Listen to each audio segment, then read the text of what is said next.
While we are in a conjuncture of an important timeline in the history of India, the 18th Lok Sabha elections 2024 is to be held soon.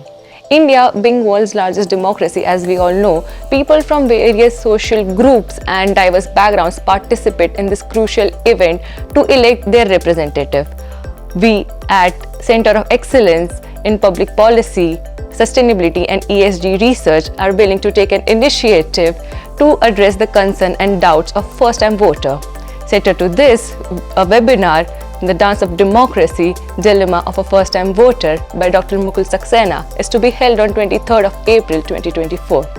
The first part of this series is Elections, Let's Talk. And to discuss about that, we have with us students from Alliance School of Law and Mr. Abhinav Kumar. Mr. Abhinav Kumar is a professor at Alliance School of Law and Center of Excellence in Public Policy, ESG Research and Sustainability. So I would like to start off with a basic question. So according to you, what are elections in the first place and what's the main purpose does it serve for a country like ours? First of all, thank you so much for this warm welcome. I welcome you all to this festival of democracy, that is our upcoming 18th Lok Sabha elections. Well, to start with, from where we have borrowed this entire idea of elections. As we know, we are the world's largest democracy. A democracy which we have given to us in the form of a constitution, which has opened with some very prolific words like sovereign, socialist, secular, democratic republic. After our independence, we gave to us a democratic form of government. That is, we have promised ourselves with the help of the constitution that Article 326 will give us a concept known as universal adult franchise, which means that every citizen of our country who is 18 years or above, irrespective of his caste, gender, creed, color, race, religion, is eligible to cast his or her vote for the elected representative. For the representative he chooses for the government. Well, this is given under our constitution, and we have a democracy, which means we are choosing the government which is run by the people, of the people and for the people. And that is why we have elections like ours, where every citizen gets to cast his or her vote based on the universal adult franchise and choose the representative of his choice. As a citizen who is exercising their rights for the first time, on what factors should their decision or choice should be based upon? It is very important for the first time voter to make a very informed decision, informed choice, to make sure that the decision is wise, informed and well knowledged. We must know as a citizen of the country concerned that who is our candidate. Knowing your candidate, knowing the background of the candidate is really important. The first step in that direction will be reading our election manifesto. Once we read the election manifesto, we will be aware of the short-term as well as long-term goals of the government.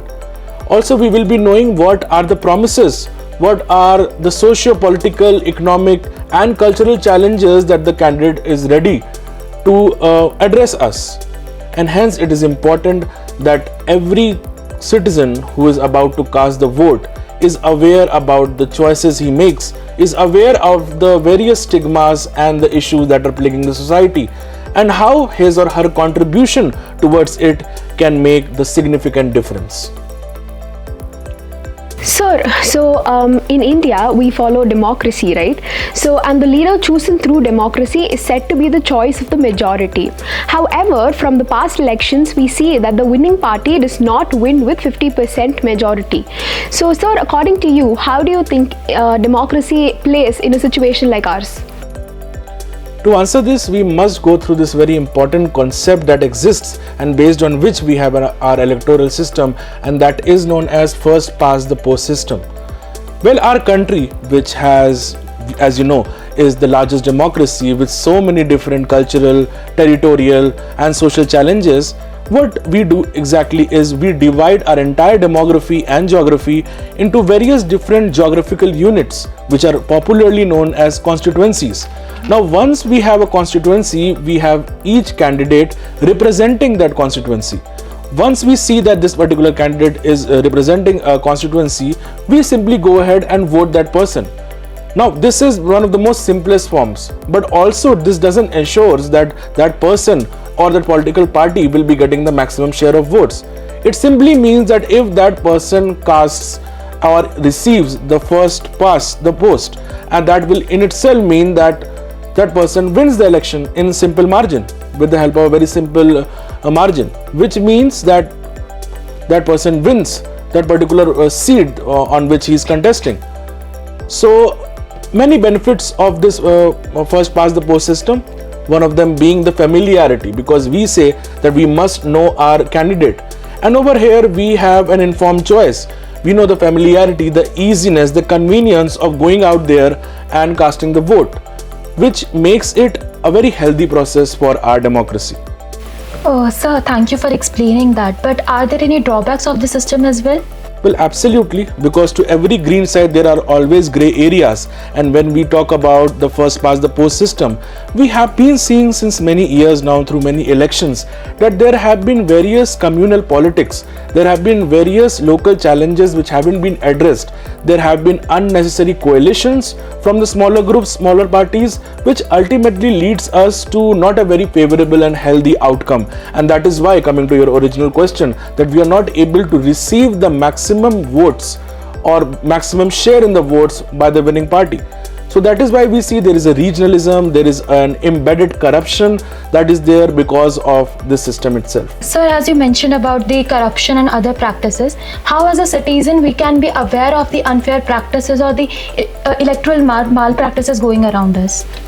Absolutely, an interesting question yet again, because when we talk about an election, we must know three very important words: that it must be held regularly, it must be free, and it must be fair.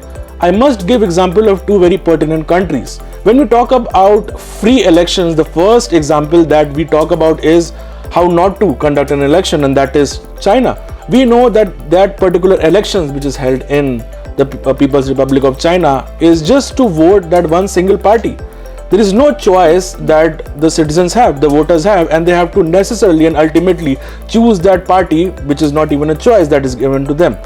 Whereas when we talk about fair elections, there comes the ethical part, there comes the legality part.